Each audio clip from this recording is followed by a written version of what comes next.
एक बार एक गांव में किसान अपने दुखों से बहुत दुखी था। किसी ने उसको बताया कि तुम अपने दुखों के समाधान के लिए गौतम बुद्ध की शरण में जाओ, वह तुम्हारे सभी दुखों का समाधान कर देंगे। यह सुनकर वह किसान बुद्ध की शरण में चल पड़ा। वह गौतम बुद्ध के पास पहुंचा और कहा, हे महात्मा, मैं एक किसान हूं और मैं अपनी जीविका चलाने के लिए खेती करता हूं, लेकिन कई बार वर्षा पर्याप्त नहीं होती और मेरी फसल बर्बाद हो जाती है। किसान ने आगे कहा, मैं विवाहित हूं, मेरी पत्नी मेरा ख्याल रखती है और मैं उसे प्रेम करता हूं, लेकिन कभी कभी वह मुझे परेशान करती है, जिससे मुझे लगता है कि मैं उसे उकता गया हूं और मुझे लगता है कि अगर वह मेरे जीवन में नहीं होती तो कितना अच्छा होता। बुद्ध उस किसान की बातें शांतिपूर्वक सुनते रहे। किसान ने आगे कहना जारी रखा और बोला, मेरे बच्चे भी हैं, वो अच्छे हैं, लेकिन कभी कभी वो मेरी बात नहीं मानते और उस समय मुझे बहुत क्रोध आता है। लगता है वो मेरे बच्चे हैं ही नहीं। किसान ऐसी ही बातें बुद्ध से करता गया और उसने अपने सारे दुखों को एक एक करके बताया। गौतम बुद्ध ध्यानपूर्वक उस किसान की समस्याओं को सुनते गए। उन्होंने बीच में एक भी शब्द नहीं कहा। किसान अपनी समस्याएं बताता चला गया और आखिर में किसान के पास बताने को कोई भी समस्या नहीं बची। अपना मन हल्का हो जाने के बाद वह चुप हो गया और बुद्ध के जवाब की प्रतीक्षा करने लगा, लेकिन बुद्ध ने कुछ नहीं कहा। किसान अब और सब्र नहीं कर सकता था। वो आवाज ऊंची करते हुए बोला, क्या आप मेरी समस्याओं का समाधान नहीं करेंगे? मैं तुम्हारी कोई सहायता नहीं कर सकता, बुद्ध ने उत्तर दिया। किसान को अपने कानों पर यकीन नहीं हुआ। ये आप क्या कह रहे हैं? लोग तो बोलते हैं कि आप सभी के दुखों का निवारण कर देते हैं, तो क्या आप मेरे दुखों का निवारण नहीं करेंगे? बुद्ध ने कहा, सभी के जीवन में कठिनाइयां होती हैं, तुम्हारे जीवन में कोई नई कठिनाई नहीं है। ये कठिनाई तो सभी के जीवन में आती जाती है।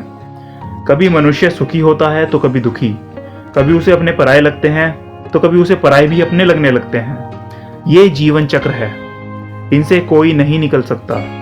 वास्तविकता में हमारा जीवन कठिनाइयों से भरा हुआ है। मेरा, तुम्हारा और सभी लोगों का जीवन समस्याओं से ग्रसित है, इसलिए मैं इन समस्याओं का समाधान नहीं कर सकता। यदि तुम किसी एक समस्या का उपाय कर भी लो तो उसके स्थान पर एक नई समस्या खड़ी हो जाएगी। यही जीवन का अटल सत्य है। यह सुनकर किसान क्रोधित हो गया और बोला, सब लोग कहते हैं कि आप महात्मा हैं। मैं यहाँ एक आस लेकर आया था कि आप मेरी सहायता करेंगे। अगर आप मेरी समस्याओं का समाधान ही नहीं कर सकते तो मेरा यहाँ आना व्यर्थ हुआ। इसका मतलब सभी लोग झूठ बोलते हैं, मैं बेकार ही आपके पास आया।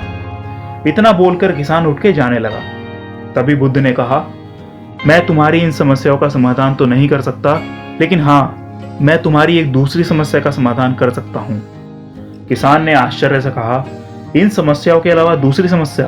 भला वो कौन सी समस्या है?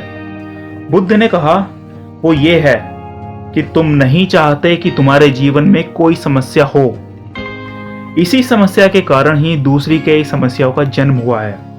तुम इस बात को स्वीकार कर लो कि सभी के जीवन में समस्याएं होती हैं, कठिनाइयां होती हैं। तुम सोचते हो कि तुम इस दुनिया में सबसे ज्यादा दुखी हो और तुम्हारे जितना कोई और दुखी नहीं है। तुम अपने आसपास देखो, क्या वो लोग तुमसे कम दुखी हैं?